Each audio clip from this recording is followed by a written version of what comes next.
Hey everyone, thank you for joining me. Today I want to start a new series of videos where I have this book and I'm going to try to make all the patchwork patterns in it. There's 101. This is a book that I found, we were having a yard sale and my mom was putting it in, and it is an older book. It is from 1962, we'll copyright it, 1962.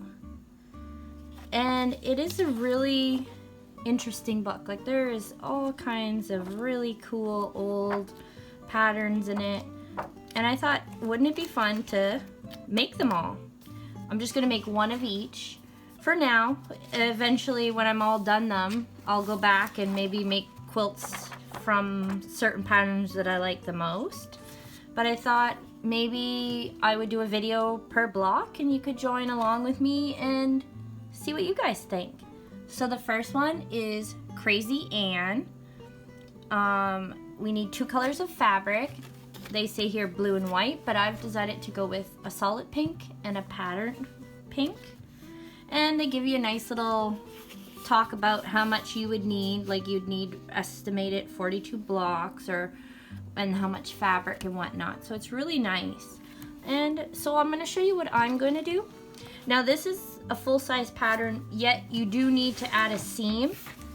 So what I do is I have a pencil and I taped it to another pencil, and it gives me about, I don't know if you can see it, oops, sorry about that. I don't know if you can see it here, but it gives me a bit of a seam, like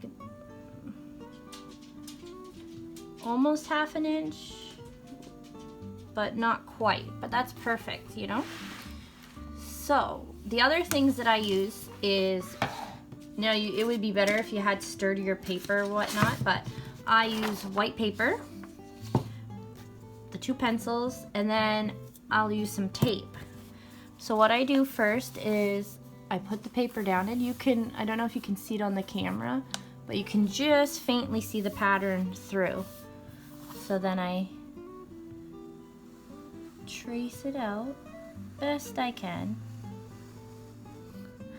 My lines aren't perfectly straight, but they're not too bad. And then I'm gonna go here. It's hard to see. Now there's probably easier methods to do this, but this is what has worked for me in the past when I've done stuff like this, and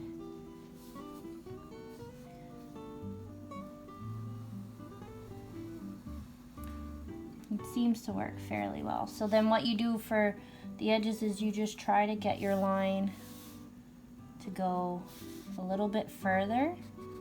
You carry it on. That way you'll know where to cut.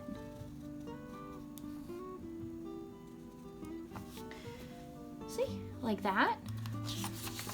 And then of course, I'm gonna take another pencil and, like, I'll say, sometimes I'll put, so this one is B, so I'll put B in that spot. And then I'll readjust the paper a bit so I can do the next size.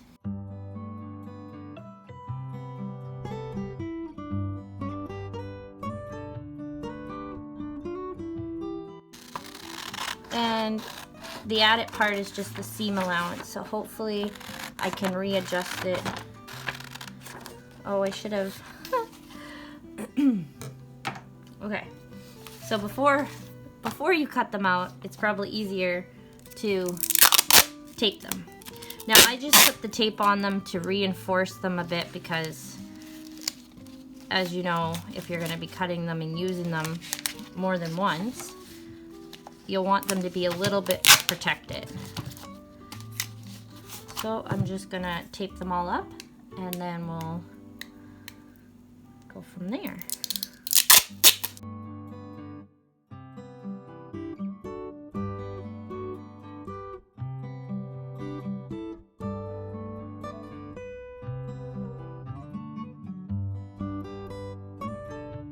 Now that I've got them taped, I'm going to cut them out.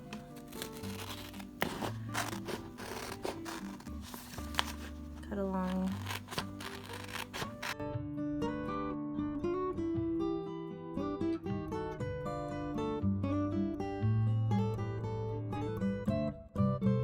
Okay, so I am going to probably do originally the blue as the solid pink, and the white will be this here pattern piece. Now, I highly recommend ironing your fabric.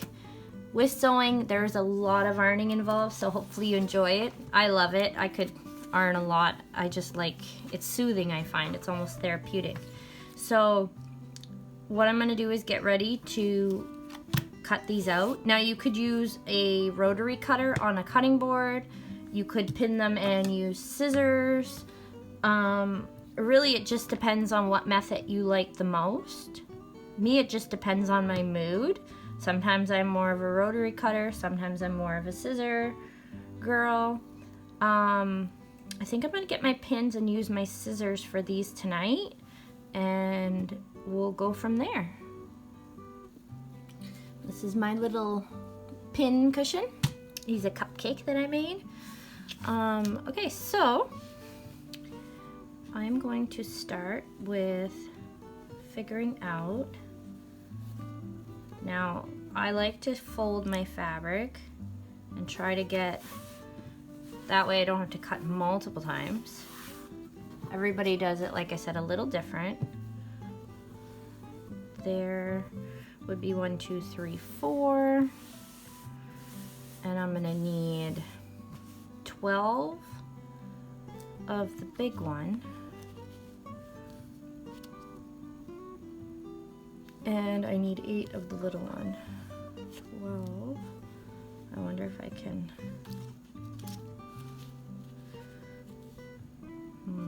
I better not risk it, just in case, because sometimes, you know, the folds might not be just right or whatnot. So I'm going to put it there. Better yet, I'll do it this way. You want to try to maximize your fabric, because I have a lot of pieces that are cut out funny, like that I've picked up secondhand or whatnot, like big holes in the middle and stuff. It's better if you can maximize. Now, that's another plus of putting the tape. It reinforces the paper, so it's better for when you put pins in it, if you're pinning. Like I said, you could use a rotary cutter. I can show you both methods. Like I said, I like a rotary cutter a lot too.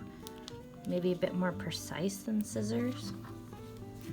But, so if I'm doing the scissors, I'm just going to cut while trying to hold the pattern flush too.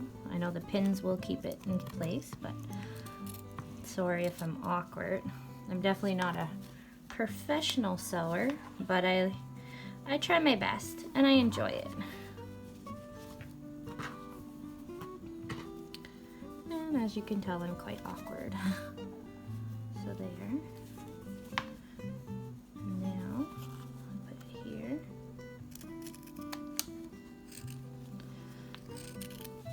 And try your best not to cut your pattern. It's okay if you cut it a little bit. That's why we, that's the bonus of also having a seam allowance. So, and then I'm gonna cut it.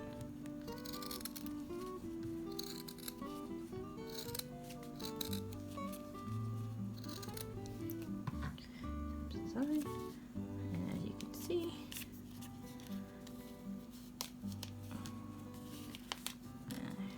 flip the pins, check. So there, now I've got one,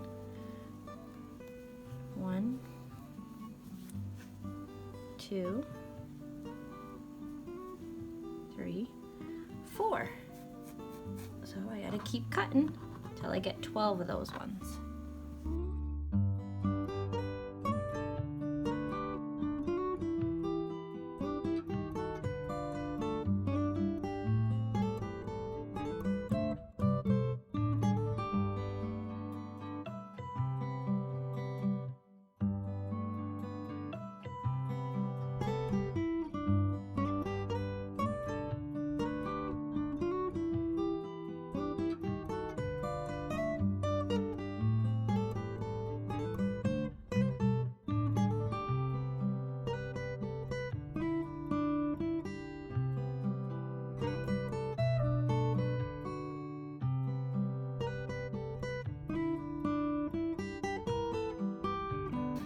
So that's all my pattern pieces.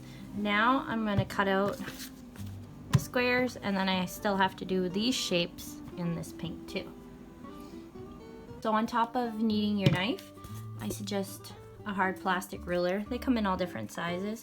Now usually you can line it up to make sure you get straight cuts, but since I have a pattern, I'm not going to be as particular. I'm just going to use my hard plastic over top my pattern.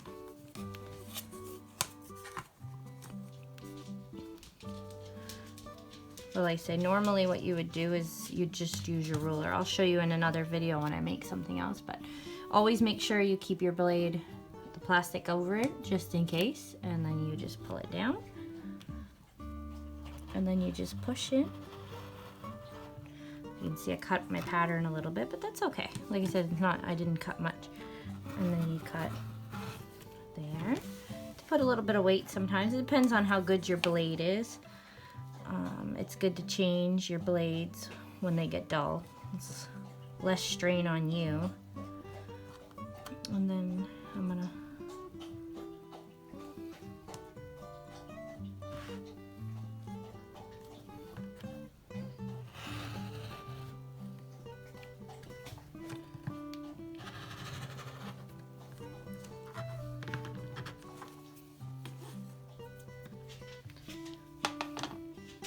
okay, so then you've got 4 perfectly cut squares. They look really good. So then I only need 4 of these squares. So sometimes what I do is I'll put a pin in them to keep them, so I know that that's those squares. And then I just set that aside. Now what I'm probably gonna do for the other ones is I am just gonna cut them with scissors. And I'll cut those out now. I need to do 8 of these and 4 of these big ones.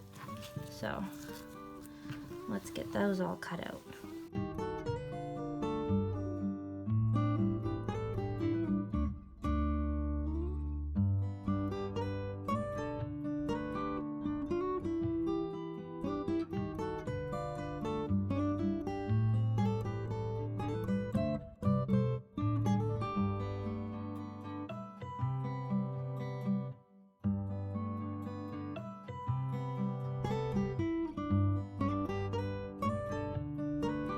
So I've got all my little pieces, my big pieces, and these.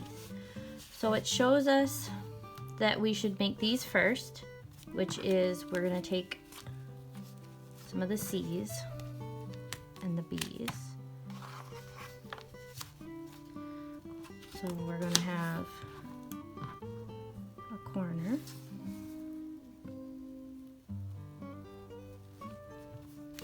And we're gonna sew these so that it's gonna be looking like this.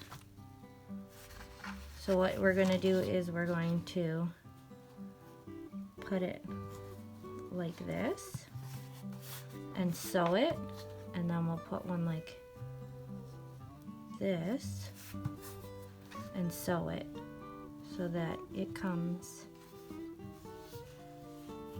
oops,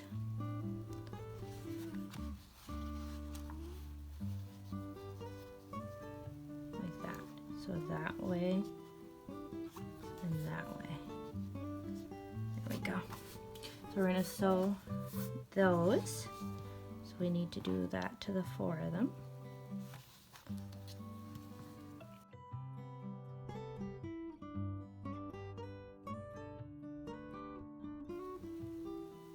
Okay, now for this other one that's going to make up the center part, we're going to have pieces that will be like, it'll be one of these.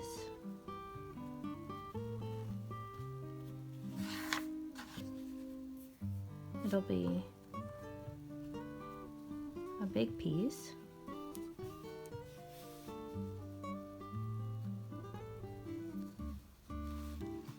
And then we'll have two little pieces.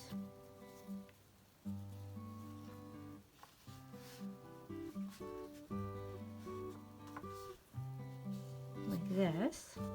And then we'll have one of these pieces. And then we'll have the two little solid pieces.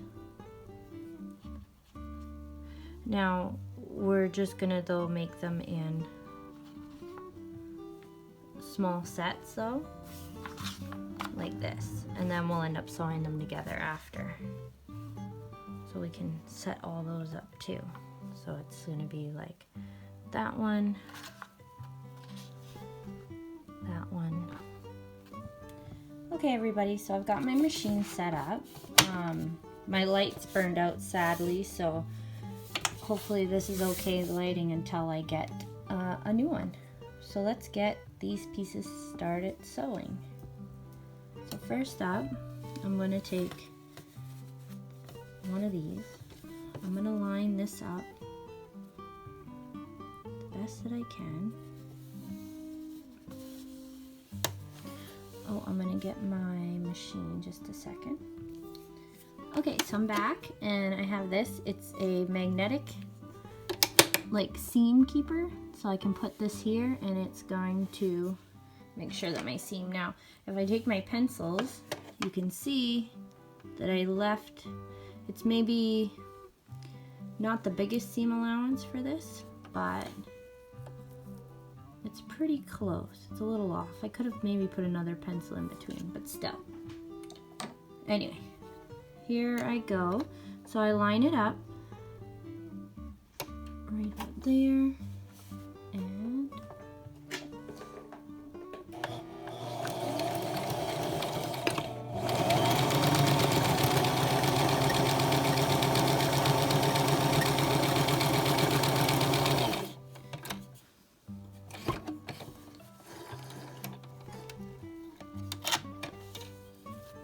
so we've got our first one on, like that. Let's see what happens.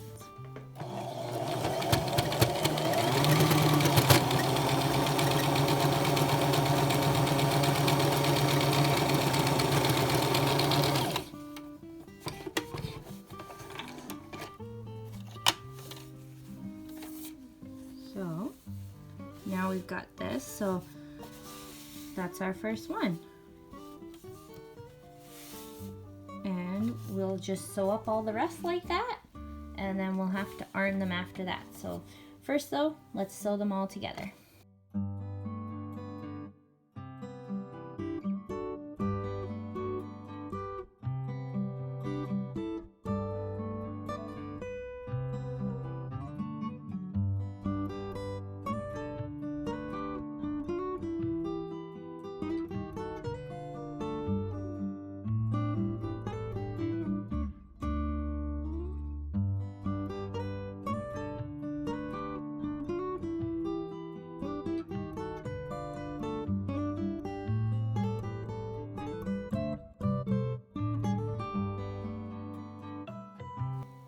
Okay everybody, so it's been a couple days, well it's been a little bit since I filmed last, a lot's gone on, so I have a new mat, dollar store, they're amazing. I was really excited to find that. Anyway, and I want to show you, I wasn't happy with my seam allowance that I left, like I don't like the way it mat out, so I've undone, I got like this, it's called a seam ripper. I just found this one also at the dollar store, and you just go into the little threads and you just pull, and it should help take them all off.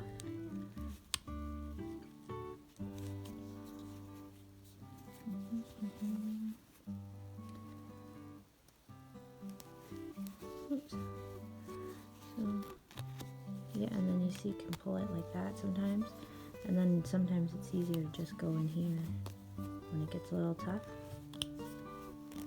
Pull it, get going.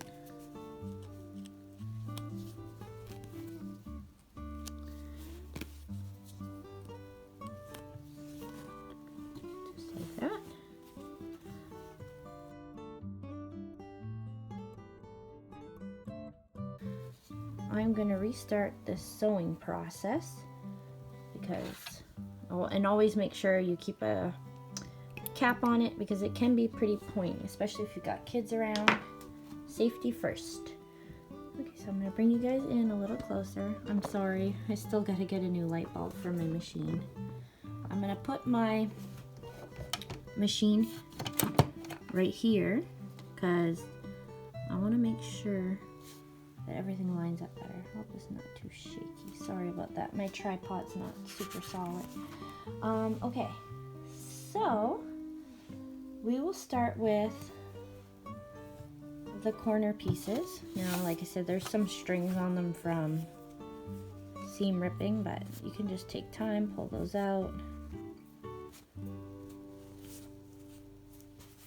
There we go. Okay, so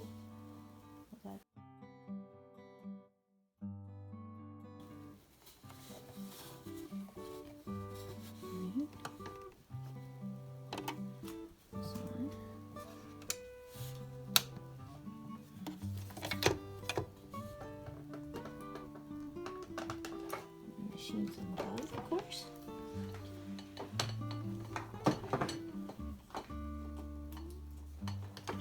Okay, here we go.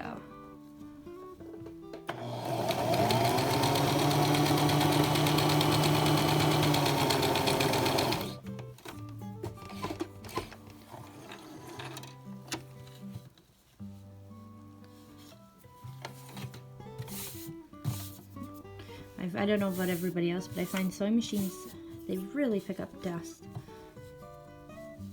I usually do keep the cover on, but so see, it makes a big difference since I've put it closer. So then that means this piece should go here like this. And then that way, it should open up nicely.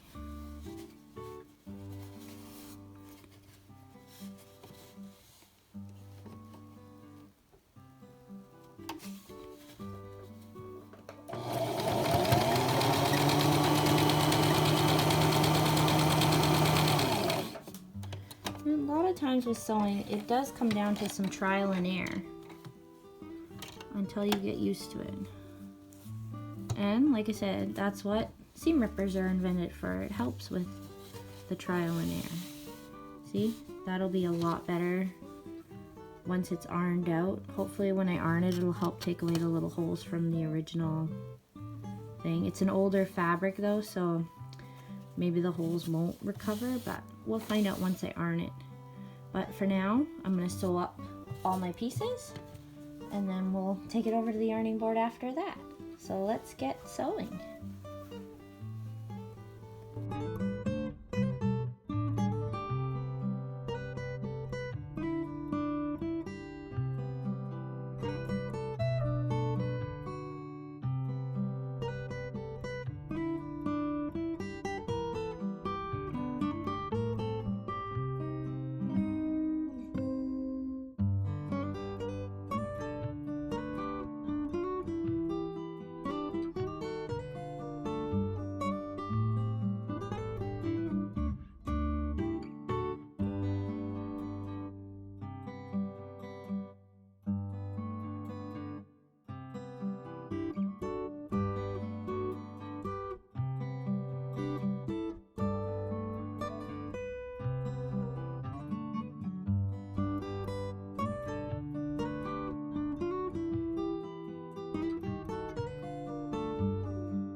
Okay, so for this part, you need your ruler, rotary knife. Now, you don't have to do this part, but I like to do it just to trim them up a bit because they are not perfect, that's for sure. But I line them up if I can on a couple of lines. You know, like right there. And then I'm gonna just trim off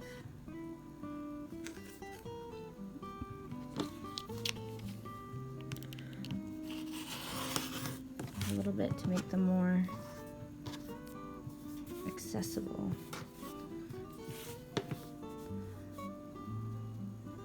Like I said, they're not going to be perfect, of course, but I mean, some people maybe are good at perfection, but I'm just somebody who tries my best.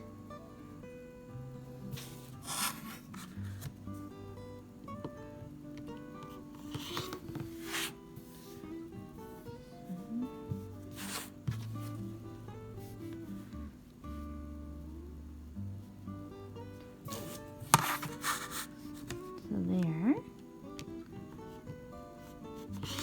Now, I'm going to cut all my pieces so they look just like that. So they're all evenish. Evenishy. Slightly better anyway. Okay, so let's get cutting.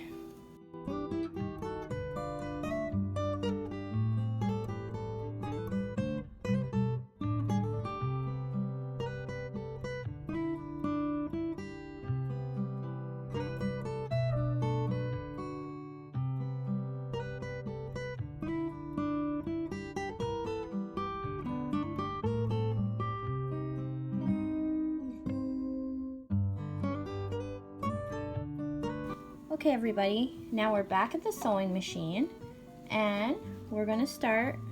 I've got them all trimmed up so they're about all the same size now. And our goal is to start sewing them so they go like this. So we're just gonna put them like this.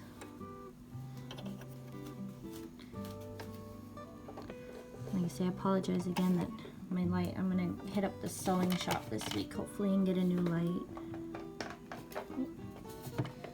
I thought I plugged it back in. Yes.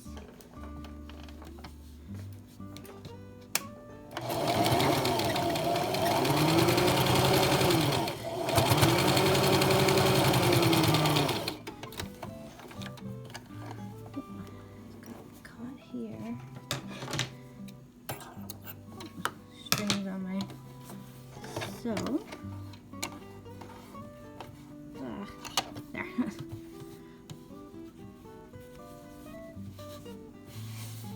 See how it's kind of like this?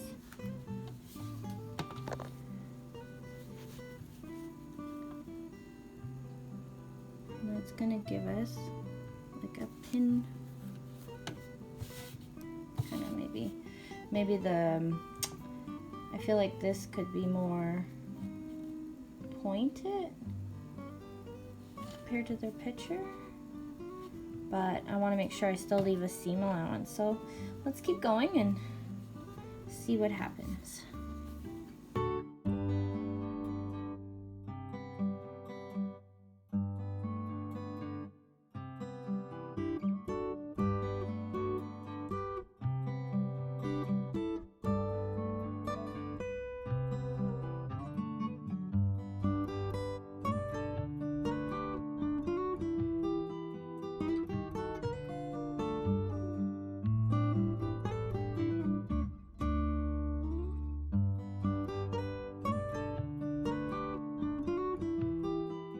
Okay everyone, so I've ironed and cut them and like look at the difference, like it falls so much flatter, so much better to work with.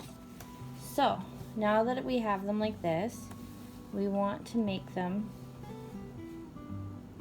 go the right ways. So it should go like this. Oh, it's kind of like a pinwheel. So this one here is called Crazy Ann is the name of the pattern. To me, it makes me think of those little pinwheels that kids have. It blows in the wind.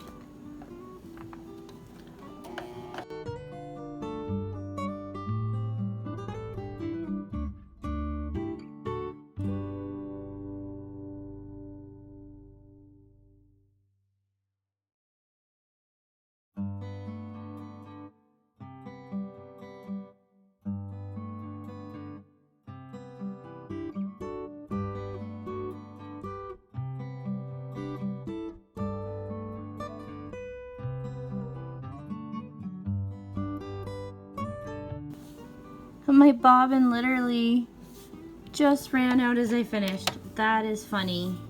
That's one of those 1 in a million chances kind of thing. So I'm gonna take this over to my ironing board, iron it out, and cut it down to make sure it matches, and I'll be right back with you guys. Hey everyone, so this is it. This is the pinwheel, or as they call it, the Crazy Ann, all done.